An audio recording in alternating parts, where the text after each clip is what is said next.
Considering the daily wave of attacks, is Russia trying to prevent the formation of a drone warfare ecosystem in Eastern Europe? After launching Kaliber and Iskander missiles at a strategic gas facility in Dnipropetrovsk, Russia has once again turned its attention to the capital, Kyiv. But this attack is more than just a show of force. It targets something deeper, a route they want to destroy. If we look back 2 years, the world was stirred by an ambitious announcement from Turkish defense company Bayraktar, which planned to build a production facility in Ukraine for its Bayraktar TB2 and Bayraktar Akinci combat drones, aiming to be operational by 2025. It is this very project that has now become the target of Russian strikes. Putin's government understands that the presence of an advanced drone industry in the heart of Ukraine could shift the dynamics of the battlefield. And before that happens, they intend to ensure the roots are never allowed to grow. Are these drones really that threatening? On August 28th, a widely circulated video captured a dramatic moment that shook more than just surveillance cameras. From above, the lens recorded the seconds before a blinding white flash consumed the frame, marking the precise strike of a Russian Ka-101 cruise missile on a UAV production facility in Kyiv. Thick plumes of smoke rose high into the sky, becoming an instant monument to the destruction that had just occurred.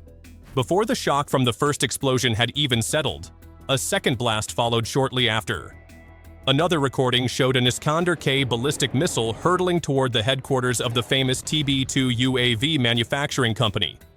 Imagine the fate of hundreds, perhaps thousands of UAVs that were in assembly or in the final stages of production. A devastating blow that, according to Turkey Today, marks the fourth attack on the same facility within a span of 6 months. Truly a relentless effort by Russian forces. What exactly makes the TB2 UAV such a thorn in Russia's side that it must be destroyed even before it takes flight?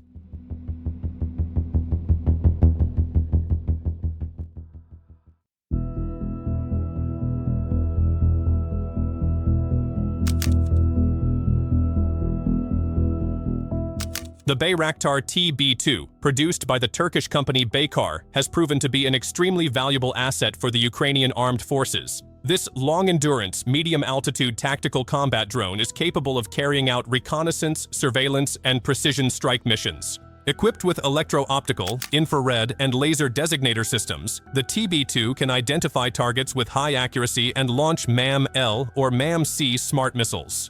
For Ukraine, the TB2 is a symbol of hope. Its ability to effectively neutralize Russian armored vehicles, air defense systems, and artillery positions has emboldened Ukrainian forces on the battlefield. They hope that with more TB2s, they can develop an effective counter to the waves of Russian kamikaze drones that pose a constant threat. However, from Moscow's perspective, the growing presence of the TB2 represents a serious threat that must be eliminated. Each drone destroyed at the factory means one less threat on the front line, one more potential loss avoided by Russian troops. Russia's strategy is clear. Cut the root before the fruit can grow, destroying Ukraine's production capacity before these UAVs can be deployed to the battlefield. This is an industrial war, where manufacturing capacity has become an invisible front line. How did Russia disrupt Ukraine's ambitious strategy, such as Operation Spiderweb, which aimed to flood the battlefield with UAVs?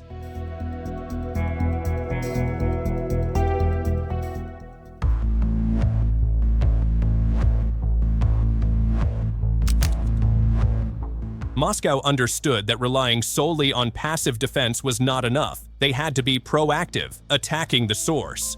In addition to direct strikes on manufacturing facilities, Russian intelligence worked tirelessly to identify and target supply chains, training centers, and UAV spare parts storage sites. This was a systematic effort to disrupt Ukraine's UAV ecosystem from upstream to downstream. Strikes on production facilities were not only aimed at physical destruction, but also intended to create psychological and logistical domino effects. Manufacturing companies had to bear heavy losses, delay production, and seek safer alternative locations, all of which consumed valuable time and resources. It also sent a clear message to international suppliers and investors who might consider supporting Ukraine's manufacturing efforts. Even in the same month as the attack on Kyiv on August 9th, Telegram sources reported a similar destruction at a Ukrainian UAV manufacturing company in Dnipropetrovsk. Once again, Russia's Iskander missiles and Geran UAVs played the lead roles in this drama of devastation. Ukraine has employed various tactics with its UAVs, ranging from passive reconnaissance to identify Russian positions, artillery fire correction, and even suicide attacks on high-value targets. However, faced with Russia's relentless precision strikes on their production infrastructure, the effectiveness of these tactics will continue to erode.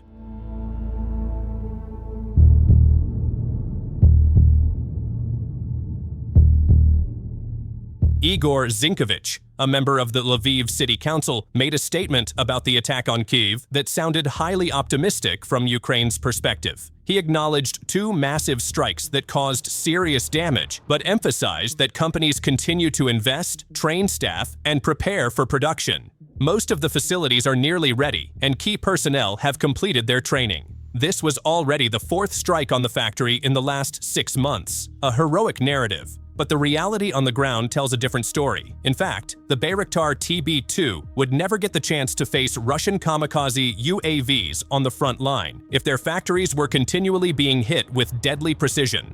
The presence of Russia's formidable missiles has become evident. They never come alone, always accompanied by other missiles or Geran UAVs, creating a layered and lethal wave of attacks. Let's take a deeper look at how these war machines work and how they've changed the dynamics on the battlefield. One of them is the Iskander M ballistic missile, capable of extreme maneuvering, making it difficult to intercept. It can carry a variety of warheads, from fragmentation to thermobaric. The Iskander K variant launches cruise missiles from the same platform, flying low and following the terrain contours to avoid radar detection, striking with high accuracy. Then there's the Ka-101, a stealth cruise missile launched from strategic bombers like the Tu-95MS or Tu-160. With the ability to fly at very low altitudes, it's hard to detect. Its precision guidance system uses satellite navigation and terminal optical sensors, allowing it to accurately destroy critical infrastructure targets.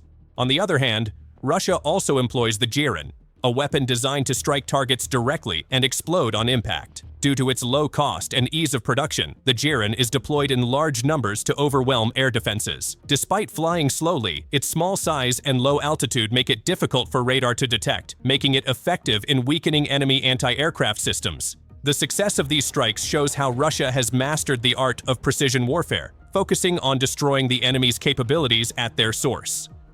Let's take a look at more surprises from Russian-made weapons in the next episode. That's all for today, and thanks for watching.